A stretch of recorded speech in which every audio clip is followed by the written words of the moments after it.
मुंबई हमले का आरोपी तहव्वुर राणा को अमेरिका ने भारतीय जांच एजेंसी के हवाले कर दिया है। एनआईए तहव्वुर को भारत भी ले गई। उसे जांच एजेंसी की विशेष अदालत में पेश किया गया, जहां से तहव्वुर को 18 दिनों की कस्टडी में एनआईए के हवाले कर दिया गया। अब तहव्वुर राणा की बेड़ियों में जकड़ी हुई तस्वीरें सामने आई हैं। इसमें अमेरिकी अधिकारी उसे एनआईए के हवाले कर रहे हैं। मुंबई हमले के आरोपी तहव्वुर राणा को अमेरिका से एनआईए की 7 सदस्यीय टीम दिल्ली लेकर आई थी।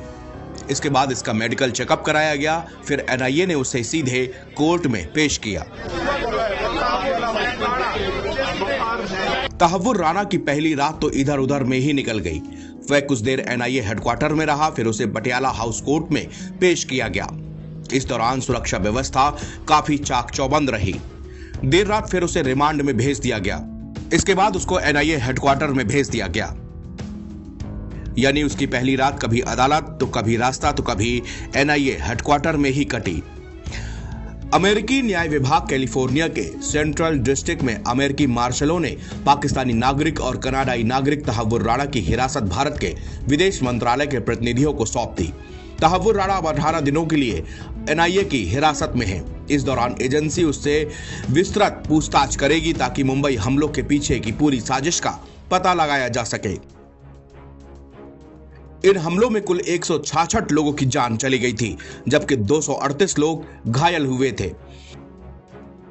भारत के गुनहगार तहव्वुर को विशेष सुरक्षा के बीच अमेरिका से दिल्ली लाया गया था।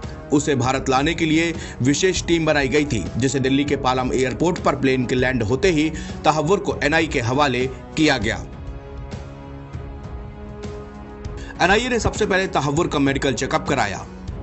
इसके बाद सीधे उसको एनआईए कोर्ट में ले जाया गया। एनआईए कोर्ट में रात 2 बजे के बाद तक सुनवाई चली। एनआईए ने राणा की 20 दिनों की कस्टडी मांगी थी, मगर अदालत ने 18 दिनों के लिए जांच एजेंसी को उसकी कस्टडी दी।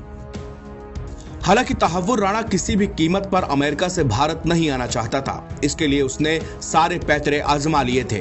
13 फरवरी को दायर अपनी याचिका में तहव्वुर ने अपनी बीमारी का हवाला भी दिया था। इसके अलावा उसने अपने जान के खतरे की भी बात कही थी, लेकिन उसकी इन दलीलों का कोई भी असर नहीं हुआ। राणा जानता है कि भारत पहुंचने के बाद ही उसके अच्छे दिन खत्म हो जाएंगे। उसने जो गुनाह दिया है उसकी सख्त सजा उसको यहाँ पर मिलनी तय है।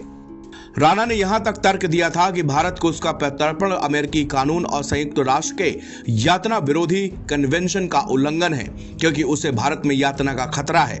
कोर्ट ने इन दलीलों को स्वीकार नहीं किया था। भारत ने 7 मार्च को कहा था कि वह राणा के प्रत्यर्पण के आवश्यक औपचारिकताओं को पूरा करने के लिए अमेरिका के साथ मिलकर काम कर रहा है।